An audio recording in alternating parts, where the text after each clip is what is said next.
Boa noite a todos, a paz do Senhor Jesus Cristo.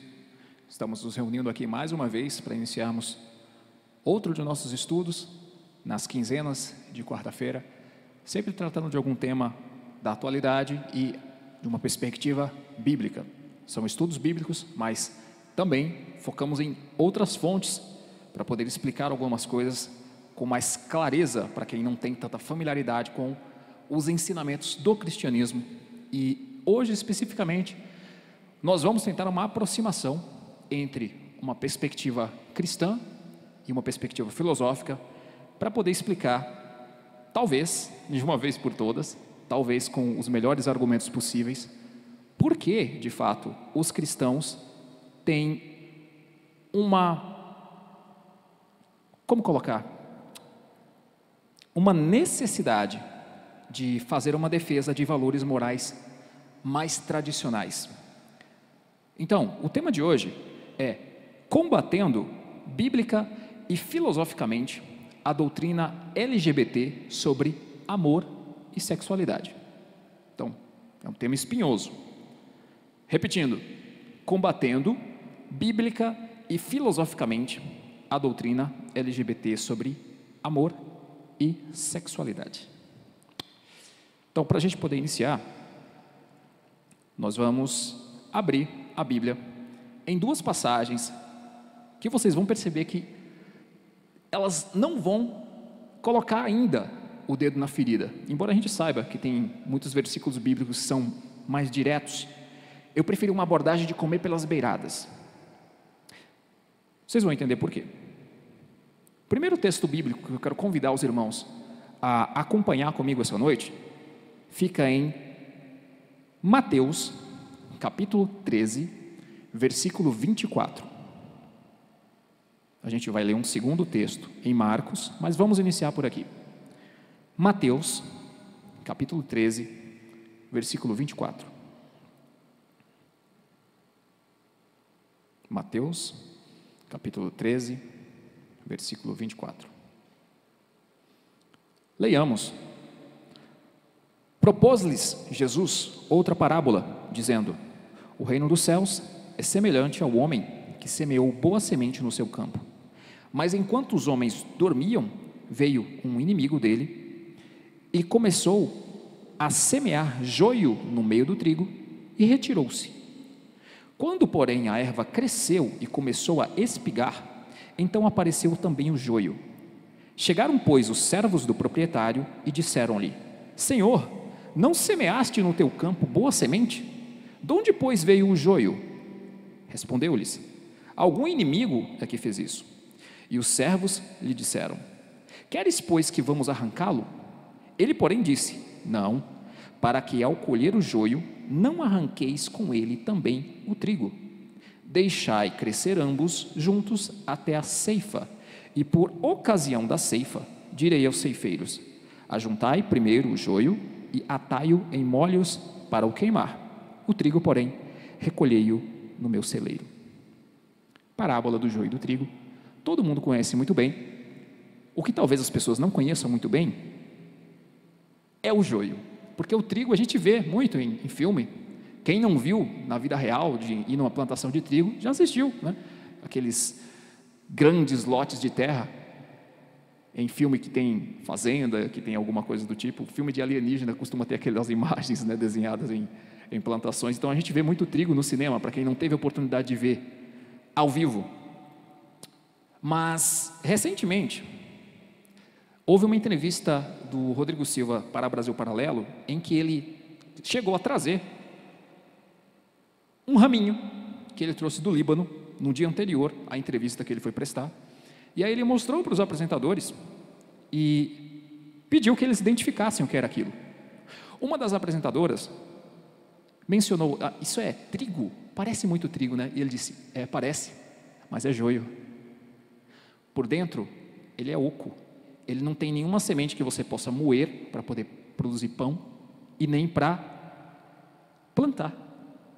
Olha que coisa engraçada. A gente lê a parábola do joio e do trigo sem saber que, de fato, os cereais eram idênticos. Quer dizer, o joio nem é um cereal, né? É uma espécie de palha, mas eles são idênticos visualmente. Você não consegue distingui-los, mas o joio não dá fruto. A segunda história que eu quero trazer aqui para vocês, ela tem uma temática parecida, porque veja, o joio e o trigo têm formas parecidas, mas um é vazio de conteúdo, enquanto que o outro gera, frutifica. A segunda história que eu quero que os irmãos acompanhem comigo fica no Evangelho de Marcos, e a gente vai começar no capítulo 11, versículo 11. Marcos, capítulo 11, versículo 11. Vamos lá? Rapidamente. Marcos, capítulo 11, versículo 11.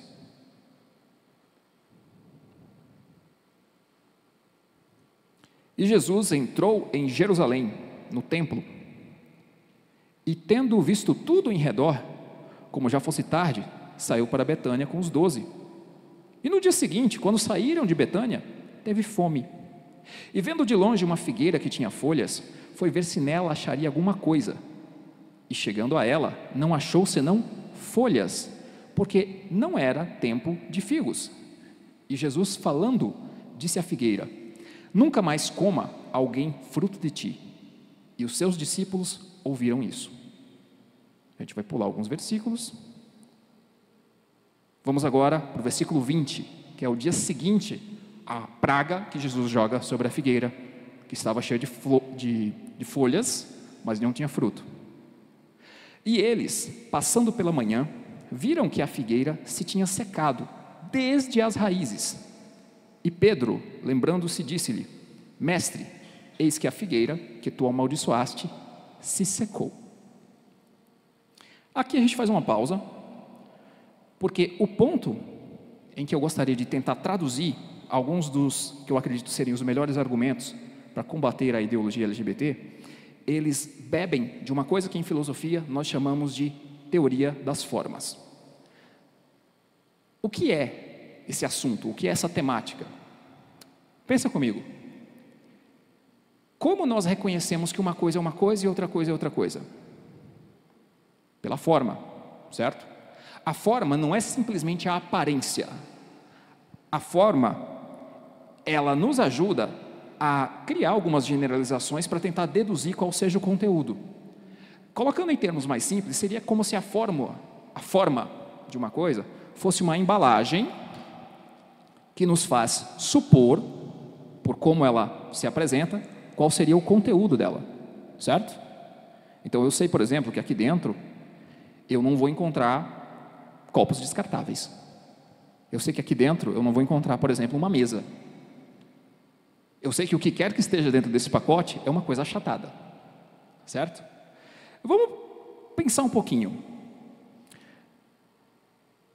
Existe uma frase muito famosa do Karl Marx, em que ele disse o seguinte, em uma tese que ele fez sobre um outro filósofo ateu também, que foi a base de pensamento do Karl Marx, que era o Feuerbach.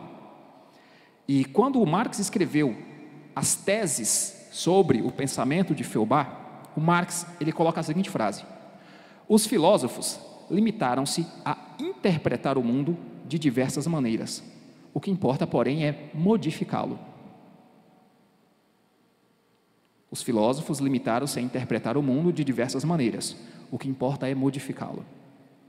Tá, o que é que isso me importa? Te importa porque, por exemplo, o Evangelho de João, ele bebe da filosofia grega. João, de alguma maneira, ele conhecia a filosofia grega, ele conhecia o problema do logos, o problema do arquê, o problema do uno e do múltiplo, e de alguma maneira ele remete a solução para muitos problemas filosóficos que estavam em pauta, desde a Grécia Antiga até o tempo dos romanos, ele resolve através de Jesus Cristo. E ele resolve logo nos primeiros capítulos do Evangelho de João.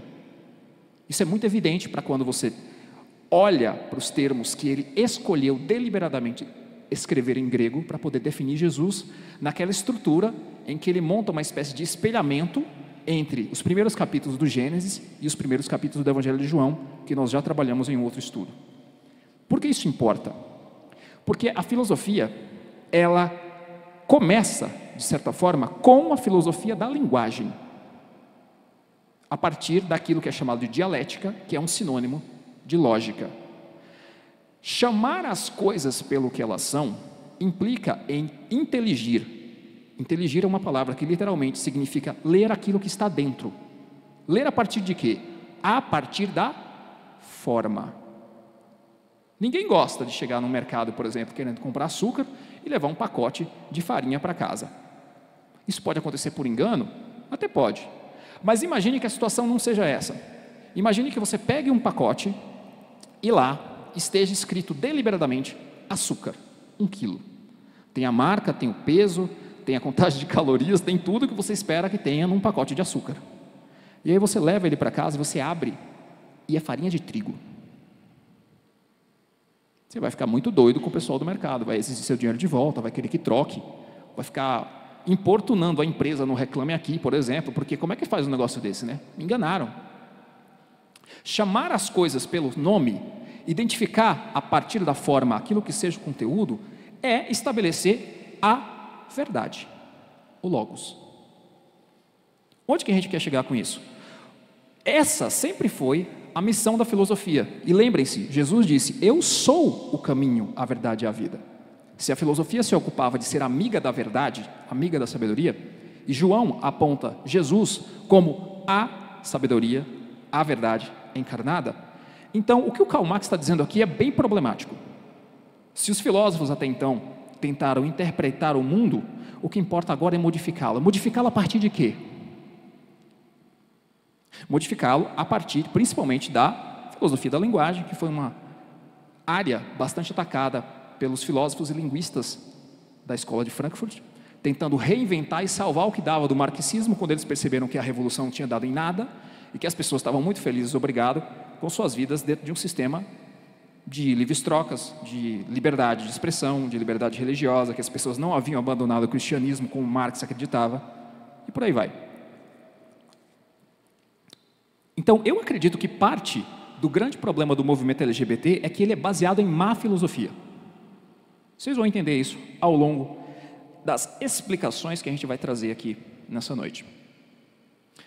Veja, tem um texto bíblico no livro de Provérbios, capítulo 22, versículo 28, onde está escrito deliberadamente: não removas os limites antigos que teus pais fixaram. Há algum tempo atrás, um certo irmão fez uma oração num culto da praça e eu achei muito engraçado. Engraçado mesmo, porque foi um equívoco.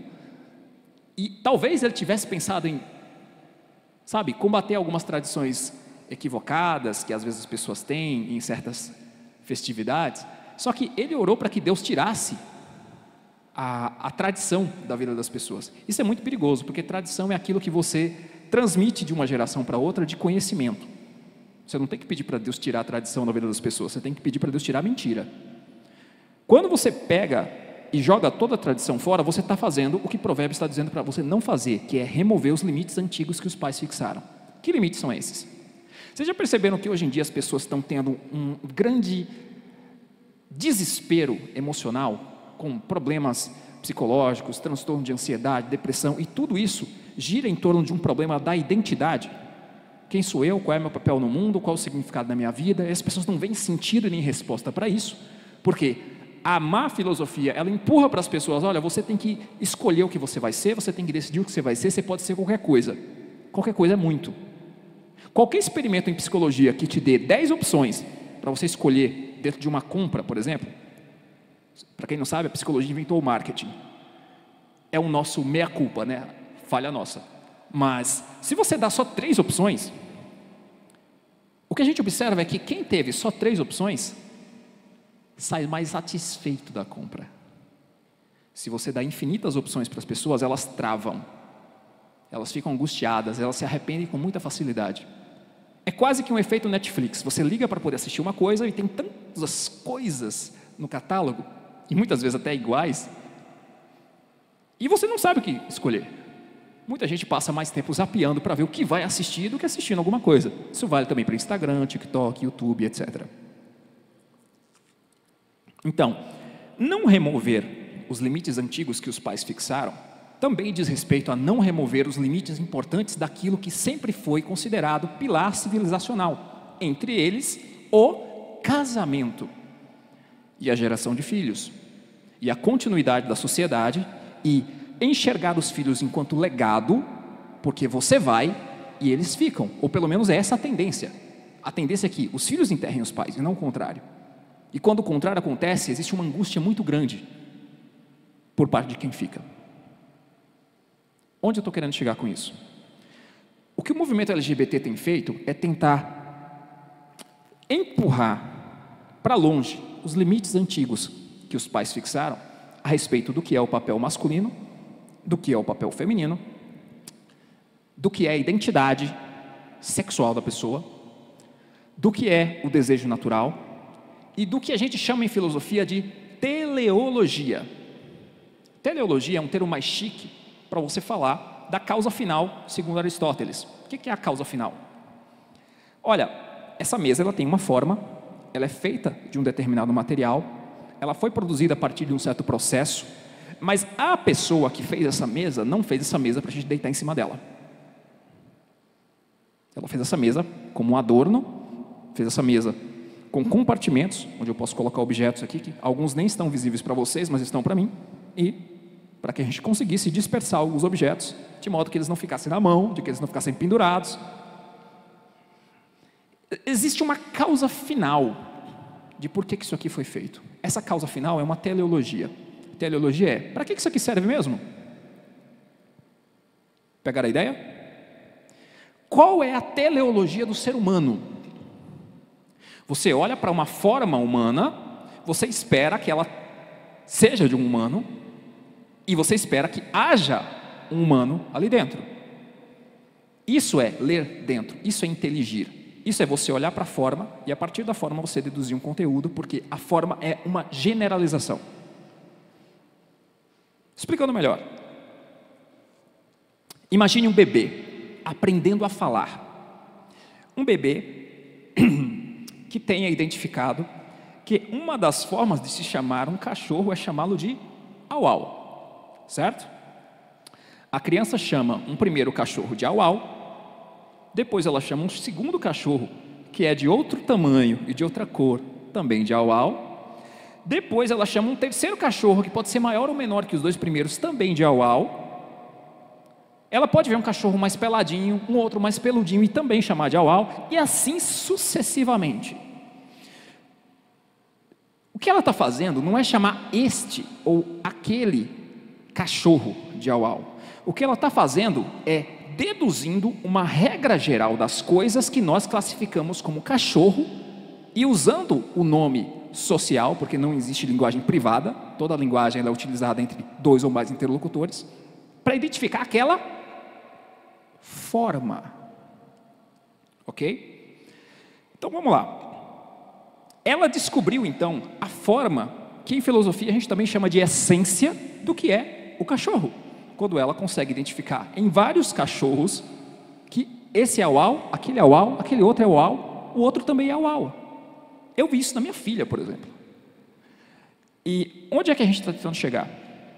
A criança, ela identifica nos cachorros uma regra geral e ela chama pelo nome que ela é ensinada a chamar. Ela intelige a partir da forma que aqueles vários seres similares são de uma mesma espécie. Ela está criando categorias, ou melhor, ela não está criando, ela está descrevendo categorias, intuitivamente. É o que a gente chama de conhecimento por presença. Eu sei não porque me disseram, não porque é a minha opinião, eu estou vendo, eu estou experimentando isso agora, eu estou tocando, estou sentindo o cheiro, está aqui na minha cara. Nessa mesma entrevista que eu citei Rodrigo Silva, ele dizia o seguinte: olha, a dúvida que ofende a Deus não é a dúvida sincera do que está acontecendo, porque até quando Jesus morreu, ele pergunta para Deus: Deus meu, por que me desamparaste? Eu também não estou entendendo isso aqui, cadê? O pai e eu somos um, a gente sempre esteve junto e agora não está mais. E ele cita outros exemplos na entrevista de pessoas que fizeram perguntas sinceras na Bíblia, e aí ele complementa dizendo o seguinte: a pergunta, a dúvida que ofende a Deus não é a dúvida sincera de alguém que está procurando a verdade, mas sim quando Deus já mostrou por que as coisas são o que são como são, Ele já deu motivos para que a gente creia nele, e ainda assim diante das provas que Deus nos dá, porque Ele mesmo diz no Antigo Testamento, inclusive, fazei prova de mim, veja que eu sou Deus. Depois que Deus dá as demonstrações, a pessoa continua forçando uma dúvida que não deveria mais estar lá. Quase como se essa dúvida não fosse de fato uma pergunta a ser respondida, mas fosse simplesmente um ato de teimosia de alguém que busca uma desculpa para romper com Deus. Então,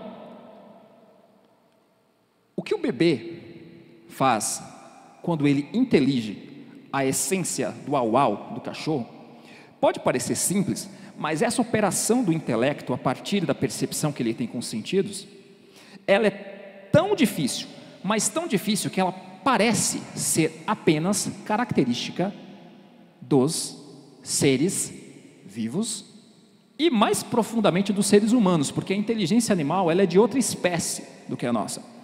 Eles também têm conhecimento por presença, eles também inteligem as formas, mas eles são vedados, por exemplo, de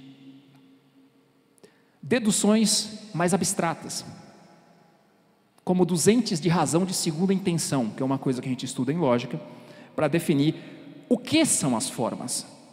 A forma, ela está no objeto, mas de alguma maneira a minha mente consegue separá-la do objeto e generalizar para outros objetos similares, e às vezes a similitude nem é tão grande, porque isso aqui é uma mesa, mas tem mesa que tem 3 pernas, tem mesa que tem um apoio, como se fosse um tronco, tem mesa que tem 4 pernas, tem mesa que tem 6. Essa mesa é de vidro, tem mesa de madeira, tem mesa de ferro, mas a gente chama tudo de mesa, a gente sabe que é mesa.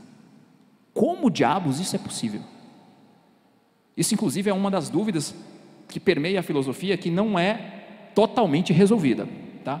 Esse processo mental ele é tão complicado, que quando você olha para o desenvolvimento das inteligências artificiais hoje, você não é capaz de fazer com que uma inteligência artificial entenda isso, essa intelecção. O máximo que você pode fazer é dar milhões e milhões e milhões de exemplos, para que a partir dos exemplos, com uma pessoa do outro lado dizendo o que é o que, ela comece a separar estatisticamente o que é uma coisa da outra. Talvez vocês já tenham parado em algum momento e visto em algum site que você estava tentando acessar um negócio chamado Captcha, né? Tem 2 tipos que eu me lembro assim, com mais frequência, porque eram os que mais apareciam durante meu uso na internet. Um é quando aparecia um trecho de texto distorcido, às vezes era um texto estilizado, às vezes parecia uma imagem escaneada, que você tinha que dizer para a máquina que letras eram aquelas, para depois que você dissesse, ela aceitar que você acessasse o site que você estava entrando, ou fizesse um download. Esse primeiro tipo de Captcha, ele foi utilizado há muito tempo, por exemplo, pelo site do Internet Archive, para tentar fazer com que trechos de livro que eles estavam tentando preservar, escaneando, né? Os softwares de reconhecimento de letra, eles eram péssimos. Existia software de reconhecimento de letras desde os celularzinhos velhos da Nokia, só que eles não funcionavam muito bem. Então precisava de uma pessoa para poder dizer, olha, essa letra é essa e não aquela. Era necessário. Então eles usavam as pessoas, quando você ia entrar num site, milhares e milhares e milhares de pessoas, milhares e milhares de vezes, para poder fazer essas pequenas correções e criar um algoritmo que fosse bom o suficiente para olhar para imagens e traduzi-las em textos, assim conseguindo preservar um grande acervo de livros digitais que eles mesmos estavam digitalizando. Não estou falando nenhum mistério, isso é tudo muito bem documentado pela internet, você acha essas informações com uma certa facilidade, inclusive. E tem um segundo tipo de Captcha, que você tenta acessar o site e aparece uma imagem cortada em vários quadradinhos perguntando, cadê o ônibus? Cadê a faixa de pedestre? Cadê a pessoa? Cadê o gatinho? E você sinaliza isso para a máquina porque a máquina é incapaz de saber onde é que está. Porque ela precisa de milhões e milhões de exemplos, enquanto a criança só precisou ver um cachorro. E ouvir uma pessoa, muitas vezes, dizer uma vez que aquilo é um au-au, para ela sair repetindo e para ela identificar. Esse é o tamanho do poder, digamos, de intelecção que um ser humano tem em relação a uma inteligência artificial, e talvez seja esse o ponto central, ou como alguns chamam em filosofia de o ponto arquimédico, né? O ponto de movimento da alavanca, que faz com que a ideologia da LGBT chamar as coisas não pelo que elas são, mas pelo que eles querem que seja, ser tão ofensivo à natureza da verdade. Talvez você estivesse vindo aqui para esse estudo esperando que a gente fosse falar da questão de opção sexual, opção de trauma, explicação psicológica do assunto. Eu fiz um trabalho sobre isso em 2013, sobre a parte psicológica, e eu não queria ser repetitivo. O que eu queria mostrar para vocês é como nós percebemos as coisas, como isso é raro, como isso é divino em certa medida, porque mesmo o animal mais burro consegue ser mais inteligente que uma inteligência artificial, porque o animal mais burro que seja, ele também tem conhecimento por presença, a inteligência artificial não.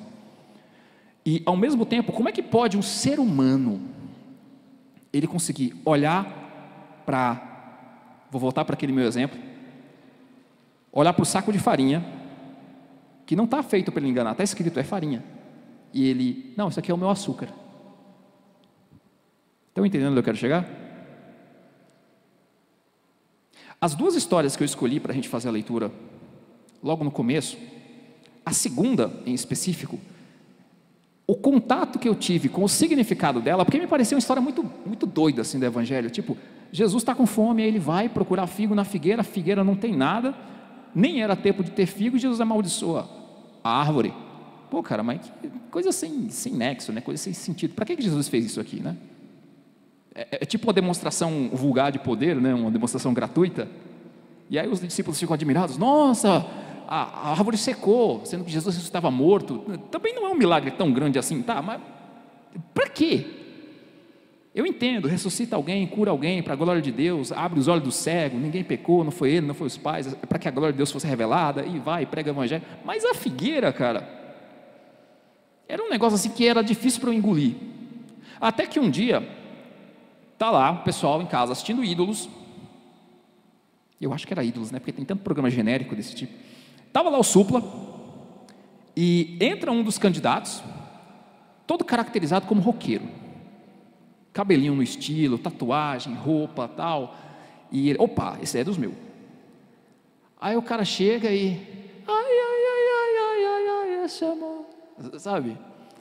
E aí o Supla, pô, peraí, meu, pera, você é o que mesmo? Você está tentando comunicar o que mesmo com essa tua atitude meio esquisita aí, cara? Porque, assim, pensei que você era do rock e tal. E, não, minha alma é do sertanejo. Aí o Supla começou a descascar o coitado do rapaz, porque, como é que você faz uma propaganda enganosa dessa? Como é que você chega aqui me dizendo que isso aqui é açúcar e você me traz farinha de trigo? Volta no mercado agora e troca. Sabe? Então, qual que é a questão aqui? O estalo foi nesse momento. Era isso então, Jesus? Quer dizer que as coisas não podem aparentar ser o que elas não são? A verdade tem que vir à tona? Aquela figueira era estéril e estava fazendo uma propaganda enganosa? Então ela tem que ter o exterior adequado ao interior? Se ela não vai produzir, então que ela seque? Fez todo sentido depois disso. O Supla ajudando a gente a entender o Evangelho. Olha que coisa bizarra. Agora veja, a forma de um ser humano é a sua essência.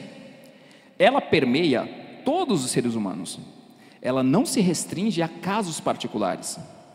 A forma de algo é um universal. É aquilo que a gente chama de universal na filosofia, porque daquela espécie você consegue abranger pela forma vários entes reais, ente é o mesmo que coisa, tá? Várias coisas reais daquela mesma espécie, sem que você esteja se remetendo a nenhuma delas em particular. Você está vendo o geral da coisa. Então, a partir da forma, a partir da essência, que nós conseguimos descrever, chamar pelo nome, definir o que é cada coisa. Ou como os orientais dizem, eu já citei isso aqui em outro estudo, a forma gera o vazio e o vazio gera a forma. Eu não preciso saber o conteúdo, eu só preciso olhar para a forma para eu conseguir identificar o que é. E essa é a parte estranha de tudo. A forma em si ela é vazia, a ponto de você chegar numa porta de banheiro e você identificar pela silhueta qual é a porta do banheiro masculino e qual é a porta do banheiro feminino. A forma comunica as coisas. A forma é como se fosse um signo geral, um símbolo que representa aquilo que a coisa é. Quando você muda o significado do símbolo, você faz com que a pessoa leia aquilo como uma coisa mais difícil de definir. Talvez seja por isso que hoje em dia, esses movimentos, eles tentam ressignificar, inclusive, as obras de ficção. A gente vai ter um outro momento para falar sobre isso, né? Sobre as lacrações, tanto dentro quanto fora do cristianismo.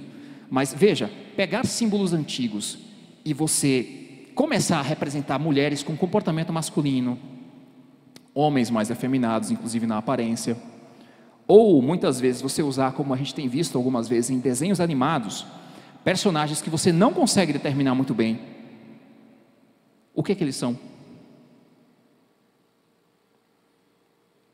Isso tem uma agenda por trás, né?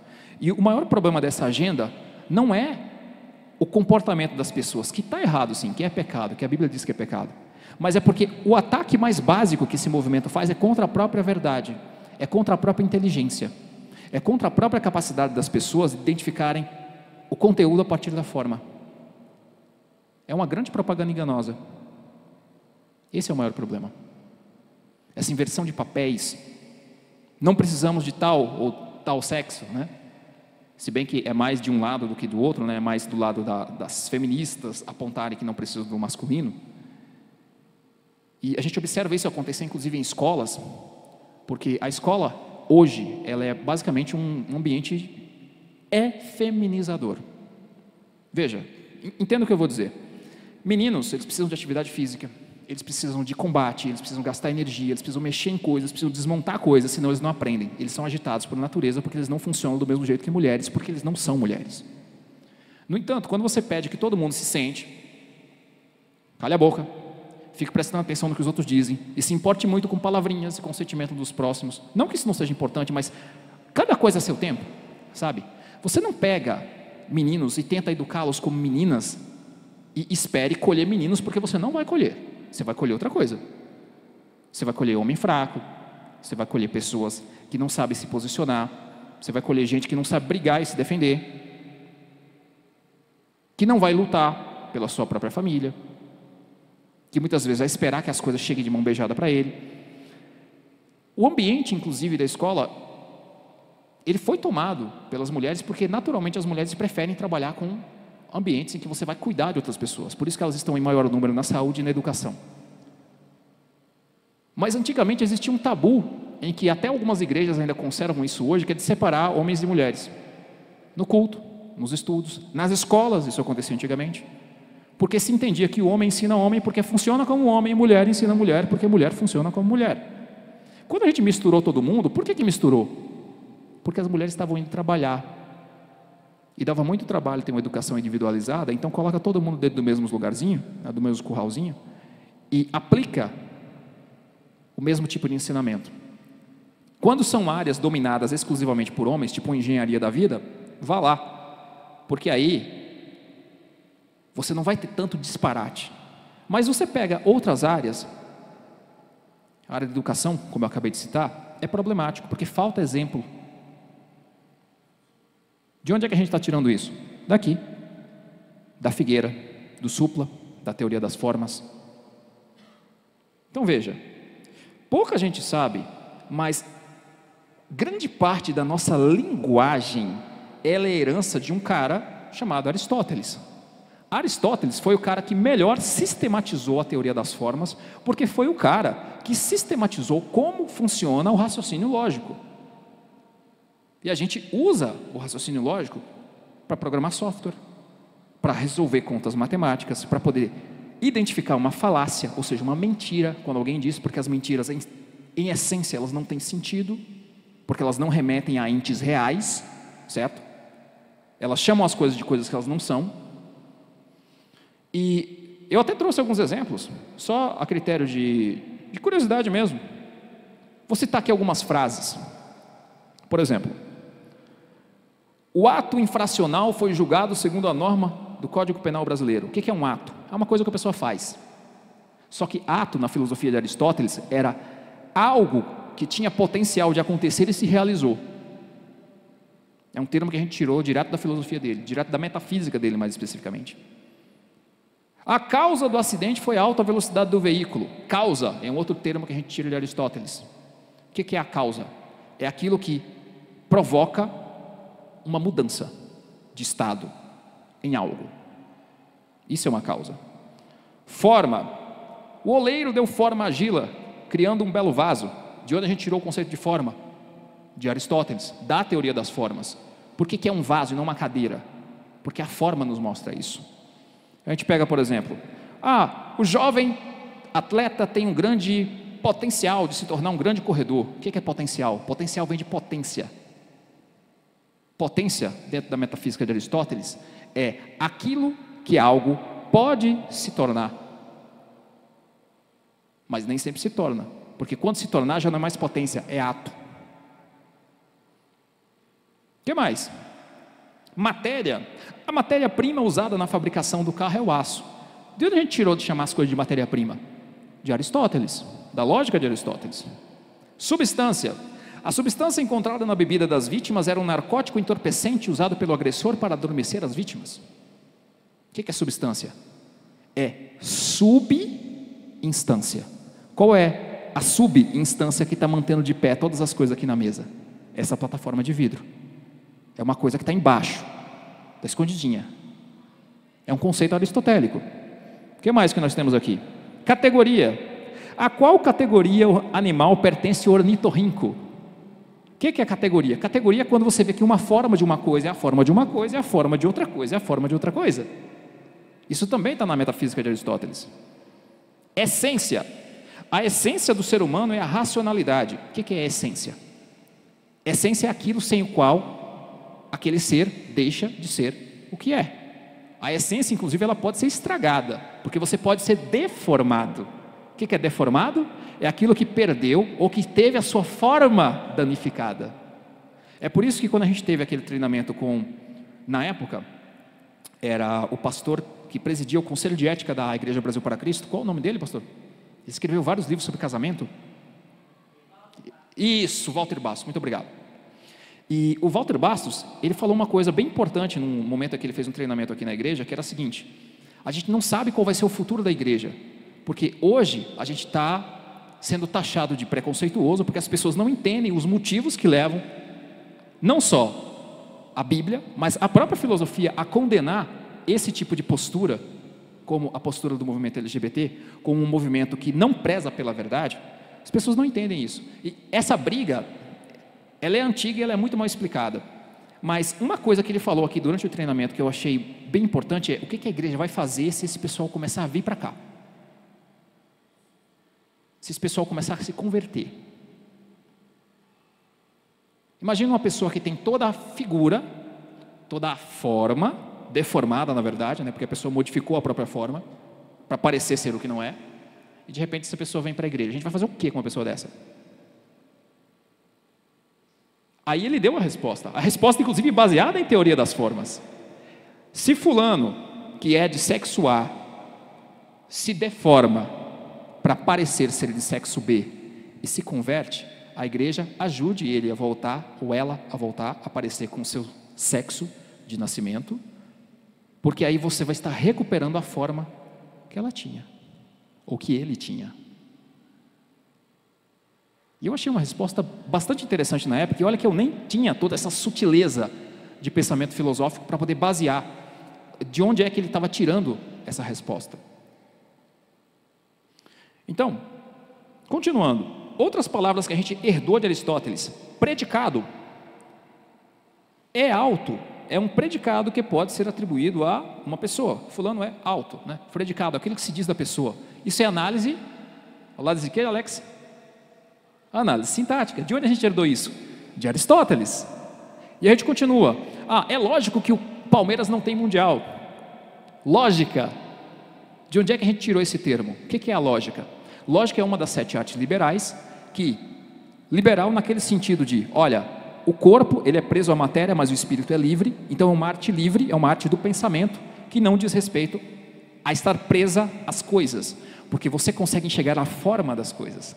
A lógica é a arte de pensar sobre a forma das coisas. E a forma, ela está presente nos objetos, embora você consiga separá-la com a mente de alguma maneira. Outros termos que a gente era de Aristóteles: argumento, conceito, definição, princípio. Fulano não aceitar suborno é questão de princípios. O que é o princípio?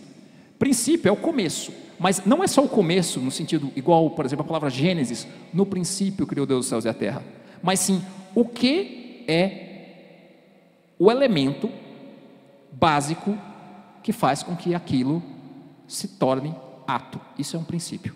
A gente fala, por exemplo, em lógica dos primeiros princípios.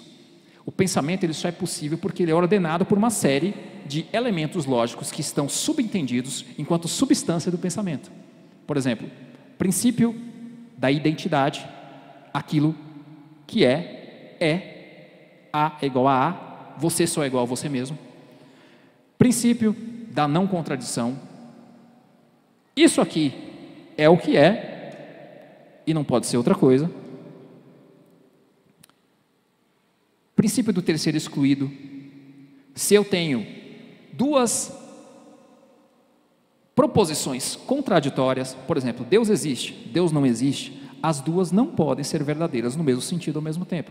Isso tudo está embaixo de como a gente pensa. É a substância que permite o pensamento acontecer. Então, a nossa inteligência, ela é formada por algumas propriedades, vamos dizer assim, né? Vamos colocá-las aqui bem explicitamente. As 3 operações da inteligência. Primeira, apreensão, que é quando você intelige o que é cada coisa, como o bebê que viu o cachorro e inteligiu: au, au, au, au, esse outro também é au, au, aquele outro é au, au. Juízo, que é quando você combina proposições de 2 características num único ente. Por exemplo, ela viu um au, au branco, depois ela viu um au, au preto, então ela entende: au, au pode ser branco e pode ser preto. E temos o raciocínio, que é por meio de 2 proposições você chegar a uma terceira. Por exemplo, eu sei que existe au, au branco, eu sei que existe o au, au preto, então eu posso deduzir que possa haver au, au de outras cores. Entende? Dito isso, agora a gente vai avaliar uma proposição, certo? A proposição é a seguinte: toda forma de amor é sagrada. Alguém aqui concorda com isso? Eu não concordo. Toda forma de amor é sagrada. Aí vamos lá. O termo amor, ele tem o mesmo significado para o cristão e para o LGBT? Eu vou adiantar para vocês: não tem. Quando a gente monta isso enquanto silogismo, enquanto uma estrutura lógica para poder descobrir uma verdade, isso fica muito claro. Pega, por exemplo, o seguinte: Deus é amor. Toda forma de amor é sagrada. Logo, o amor gay é sacramentado por Deus. É uma conclusão logicamente válida, mas o problema está bem escondidinho na palavra amor. Porque aqui nós temos uma chamada falácia de definição, que é um termo em lógica que a gente diz para quando uma pessoa tenta desviar aquilo que você está dizendo. Que um cristão sincero, ele poderia chegar com uma frase dessa, dizer toda forma de amor é sagrada, sem pensar nessa exceção, né? Porque o cristão está pensando em amor enquanto o amor de Deus, o amor que se sacrifica, que dá a vida por aqueles que ama, enquanto que o LGBT está pensando em sexo. Então, o cristão ele pode chegar achando que é uma frase correta, né? Deus é amor, toda forma de amor é sagrada, e aí vem o LGBT e diz: então o amor gay também é sagrado. Tem um livro de C.S. Lewis onde ele desmonta esse tipo de falácia, porque nós somos herdeiros de 3 coisinhas. A gente ouve falar muito isso, mas a gente não pensa muito a respeito, e devia. A gente é herdeiro das leis do direito romano, a gente é herdeiro da moral judaico-cristã, e a gente é herdeiro dos modelos de pensamento da filosofia grega. Tanto é que o nosso idioma, ele está infestado de termos gregos, e latinos também, né, por conta do direito romano. Dei alguns exemplos aqui para vocês, a partir de termos que a gente tem na nossa linguagem, a partir de Aristóteles, da obra de Aristóteles. Inclusive, se a gente perder Aristóteles, a gente perde a capacidade de pensar com clareza.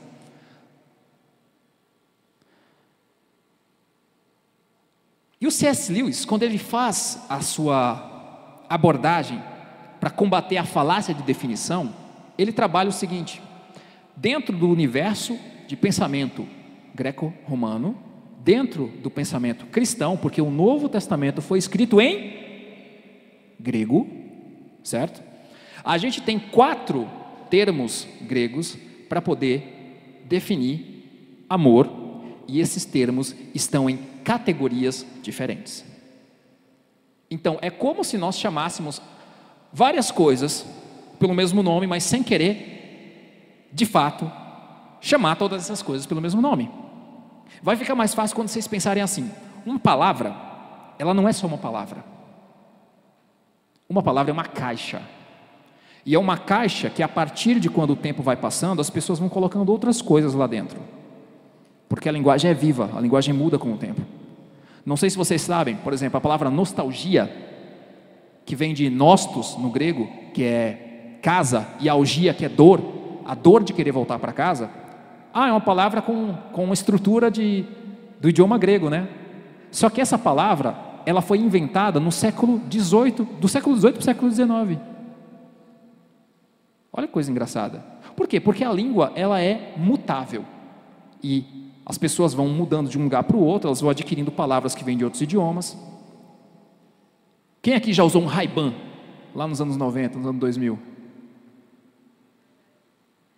Por que é Ray-Ban? Porque ele é escuro, ele é todo colorido, parecendo um arco-íris. Porque a palavra, em inglês, pelo menos com a pronúncia correta, remete a arco-íris. Vocês sabiam dessa? Então, o que acontece com o idioma com o passar do tempo? Vossa mercê, vós mercê, você, vc, se. Ele vai sofrendo uma erosão. O significado das palavras também sofre erosão. E aqui o C.S. Lewis está demonstrando a erosão que a palavra amor sofreu. Porque dentro do pensamento grego, da estrutura da língua que nós somos herdeiros, dentro da estrutura de pensamento que aquele idioma comportava, nós tínhamos um amor chamado storge, que significa afeição de companheiro. É meu coleguinha.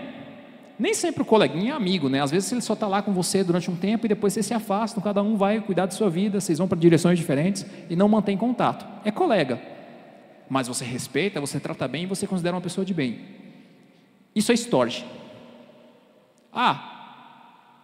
Isso é meio exagerado para chamar de amor. Talvez seja porque a gente cresceu entendendo que amor é aquela coisa que Hollywood mostrava, né? Isso também entra na questão da erosão do significado das palavras. O grego também tinha uma palavra chamada filia, que é de onde a gente tira hemofilia, filosofia, e infelizmente palavras bem feias como pedofilia, porque esse grau de amor, ele é a amizade mais próxima, mas ele é uma amizade de quem ama. É por isso que, às vezes, montar palavras depois de muito tempo, eu acho que os gregos ficariam bem ofendidos se a gente usasse uma palavra como pedofilia, né? O que você está fazendo com o meu idioma, cara? Que palavrão é esse? Né? Como assim você está significando um negócio com essas palavras aí que significava só amigo de criança, né?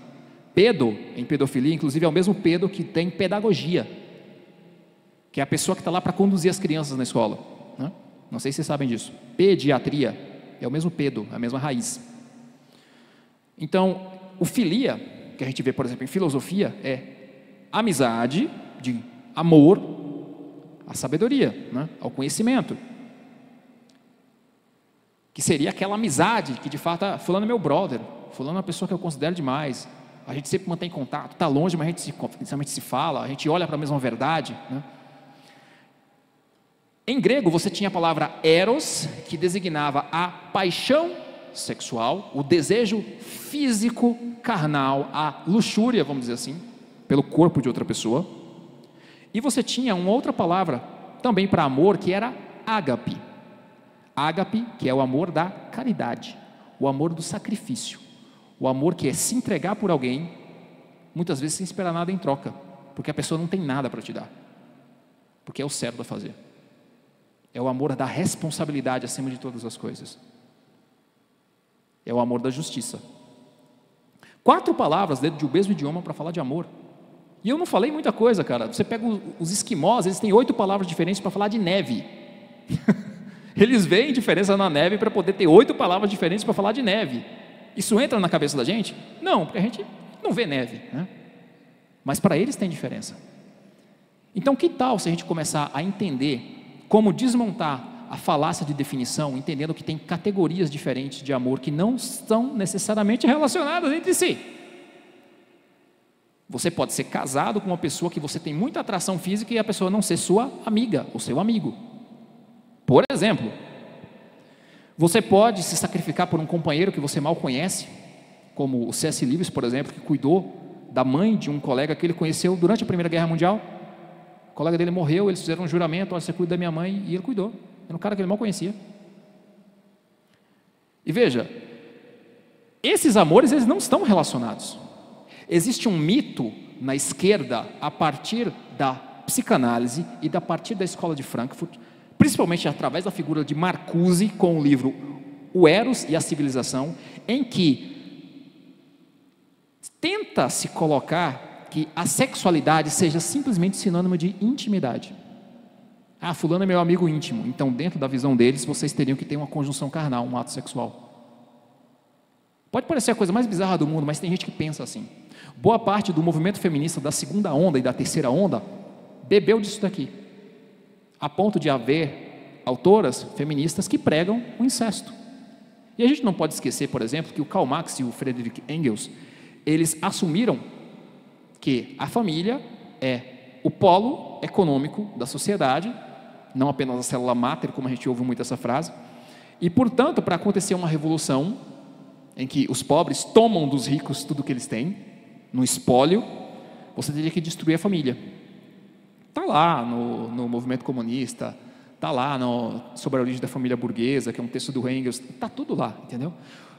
Como essas rebeliões que aconteceram a partir dos movimentos de esquerda, elas não foram muito bem sucedidas em se espalhar pelo Ocidente, a escola de Frankfurt tentou ressignificar isso para, vamos então brigar na esfera do raciocínio, vamos corromper a inteligência, porque se você não consegue ler o que está dentro, se você foi enganado, se você começa a acreditar que não existe verdade absoluta, então alguém tem que dizer para você em que você deve acreditar.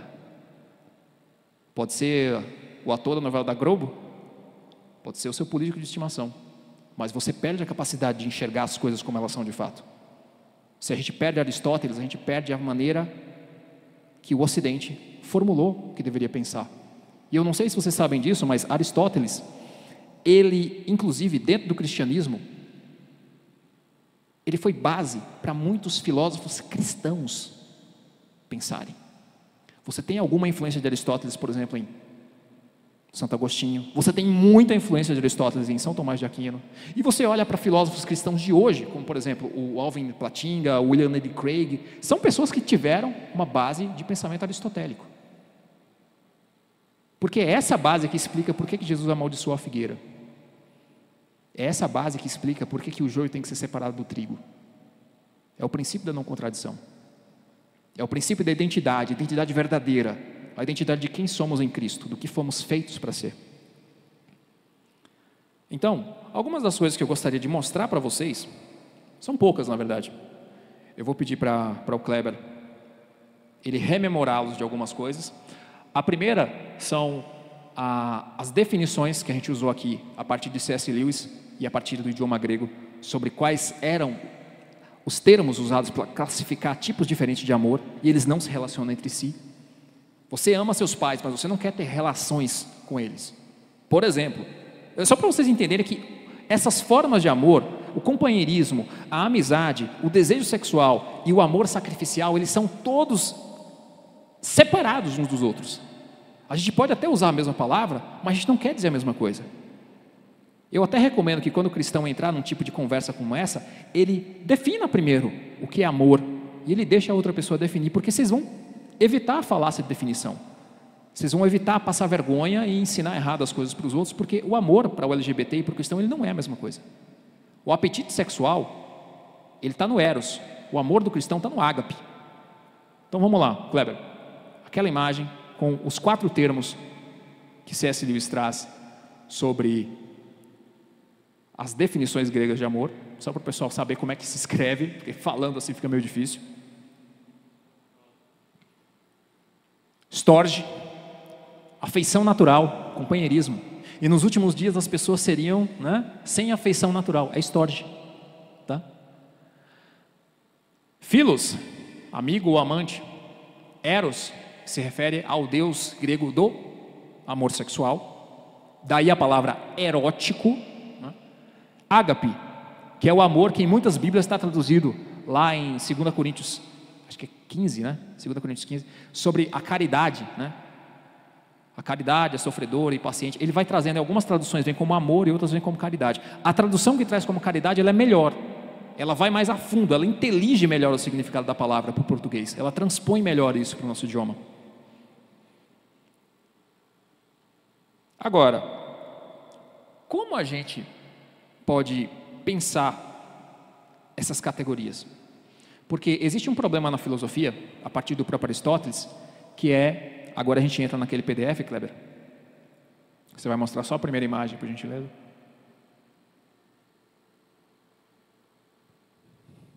Tem uma pergunta para a gente fazer.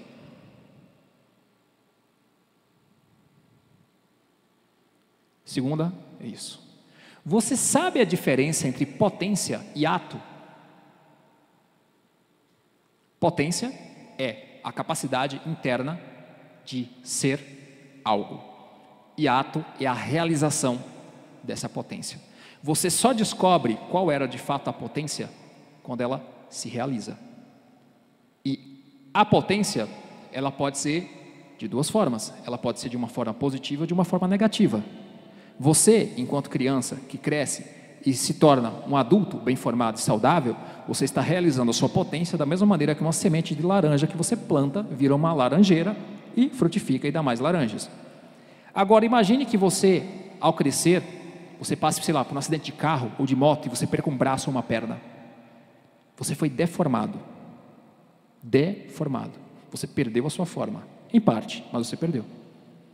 Volta para o argumento do pastor Walter Bastos e pensa um pouquinho. Porque hoje se diz, você pode ser o que você quiser. O que na verdade estão vendendo para os nossos jovens é, perca a sua forma. Se deforme. Se deformar é uma forma de se destruir. Esse é o ponto de por que o Evangelho ele rejeita ideologia de gênero, casamento gay, gêneros múltiplos, fluidos. É por isso que ele rejeita qualquer coisa fora da heteronormatividade. Não é por preconceito, é por amor à verdade. É porque você não deve chamar as coisas pelo que elas não são. É porque a verdade importa. É porque saber quem você é que vai te levar para o caminho da sua teleologia, para aquilo que você deve se tornar e não para você ser deformado. Esse é o único caminho para a felicidade, não tem outro. Podem te dizer que você pode ser o que quiser, mas isso vai custar a tua destruição. Esse é o ponto. É por isso que textos como o de Levítico dizem que não te deitarás varão com varão, porque isso é abominação. É por isso que no Novo Testamento o apóstolo Paulo diz que Deus entregou as pessoas a paixões infames, a ponto de mesmo suas mulheres terem deixado o uso natural do varão, e os varões da mesma forma, se inflamando de desejo uns para com os outros, fazendo assim abominação. John Piper, um teólogo calvinista americano, ele coloca o problema da homossexualidade dentro dessa perspectiva da seguinte forma: esse grau de deformação moral, ele é uma idolatria, porque você está dizendo que você sabe melhor o que você deveria ser do que Deus. Então você se coloca no lugar de Deus. Então eu não posso dizer que toda forma de amor é sagrada, porque nem toda forma de amor é amor. Vocês estão me entendendo? Esse é o melhor argumento contra a ideologia LGBT. Esse é o único argumento que você precisa. Que Deus nos ajude e nos dê sabedoria para amar, respeitar, mas rejeitar não participar das ciladas do diabo, não participar das mesas que nos são propostas, porque o que está sendo proposto é trocar a verdade de Deus pela mentira. E Isaías já dizia, né? Maldito aquele que chama o amargo de doce, o doce de amargo, a luz de trevas, as trevas de luz. Porque a corrupção da inteligência, ela destrói a fé. E quando o Filho do Homem voltar, encontrará fé no mundo? Que Deus nos ajude. Eu encerro por aqui a palavra com o pastor Daniel. Deus abençoe a todos.